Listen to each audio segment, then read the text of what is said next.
Hai, apa khabar semua pelajar? Sihat? Okey, kembali kita di dalam kelas reka bentuk dan teknologi. Okey, pada minggu lepas kita telah belajar berkaitan apa ya? Para pelajar masih ingat? Pada minggu lepas kita telah belajar iaitu kita telah menghabiskan topik 2.4 iaitu reka bentuk elektronik. Jadi, bila topik elektronik dah habis, kita kena buat apa? Kita masuklah ke topik yang seterusnya.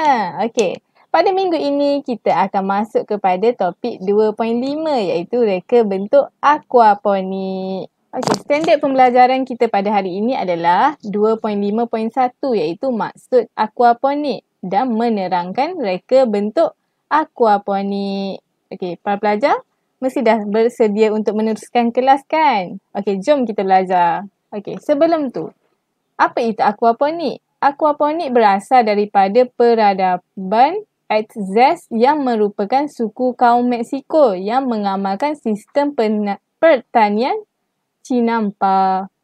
Sistem pertanian Chinampa merupakan satu kaedah pertanian yang menggunakan perairan cetek atau tidak dalam.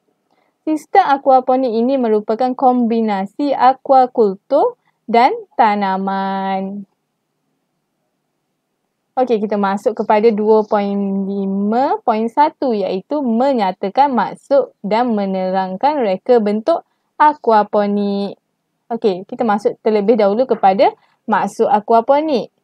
Aquaponik merupakan teknologi pertanian yang menggabungkan aquakultur atau lebih dikenali sebagai aktiviti ternakan ikan dengan aktiviti hidroponik iaitu tanaman tanpa medium tanah dalam satu pusingan air. Circulation maknanya dia melakukan ternakan ikan dalam masa yang sama dia juga melakukan tanaman makanan. Apakah unsur penting dalam aquaponik ni? Kamu perlu ingat dan unsur penting dalam aquaponik ni terbahagi kepada tiga. Tiga sahaja. Apa itu tiga? Yang pertama adalah ikan dan yang kedua adalah bakteria. Dan yang ketiga adalah tanaman. Tiga ini adalah merupakan unsur penting dalam aquaponik. Bila sebut apa itu aquaponik, kamu perlu ingat ikan, bakteria dan tanaman. Okey. Bagaimana unsur tersebut beroperasi? Macam mana dia beroperasi? Okey.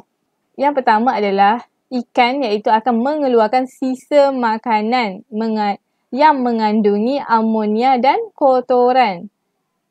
Seterusnya, bakteria akan tapis dan ubah amonia menjadi nitrat dan zat yang berfungsi sebagai baja kepada tanaman. Melalui sisa makanan ikan ini, bakteria tersebut akan menjadi baja kepada tanaman. Seterusnya, akar tumbuh akan menyerap baja dan tapis air yang akan disalurkan semula ke bekas ikan. Akan tapis baja-baja, seterusnya akan disalurkan semula kepada ikan. Okey, apakah tujuan aquaponik? Tujuan yang pertama adalah untuk mengekalkan kualiti air. Maknanya, bila kamu buat aquaponik ini, air akan lebih berkualiti. Yang kedua adalah mengurangkan kadar amonia dalam air untuk dimanfaatkan oleh organisma lain. Seterusnya, yang ketiga adalah menjimatkan ruang. Kenapa menjimatkan ruang? Kerana kita boleh tanam pokok dan menternak ikan dalam satu ruang yang sama. Kamu tak perlulah buat kolam ikan satu, buat tempat tanam pokok satu. Kamu boleh gunakan satu tempat terus untuk membuat kedua-dua ini iaitu tanam pokok dan menternak ikan.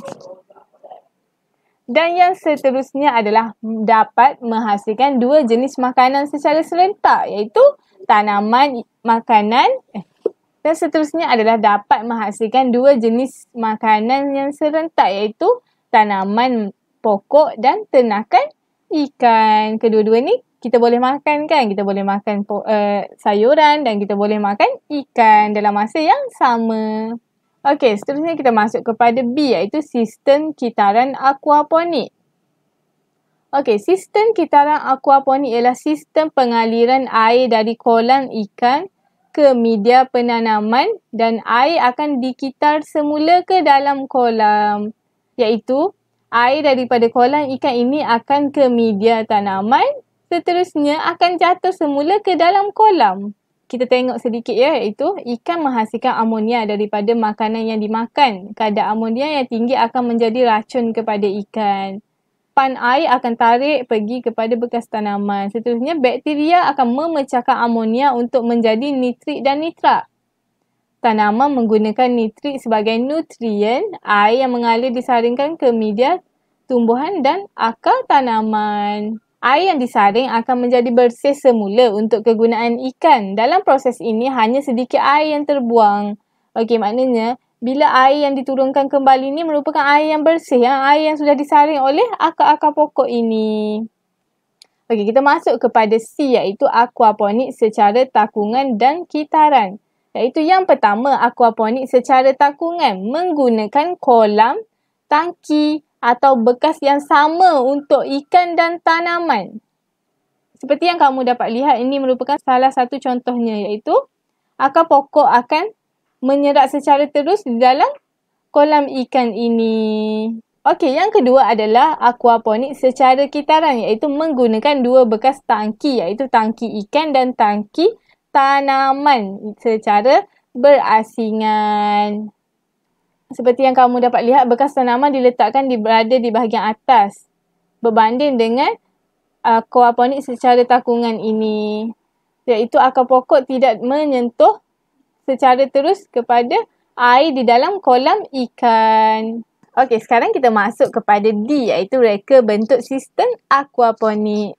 Reka bentuk sistem aquaponik ini terbahagi kepada 3. Okey, kita masuk terlebih dulu kepada yang pertama, iaitu sistem raft atau rakit.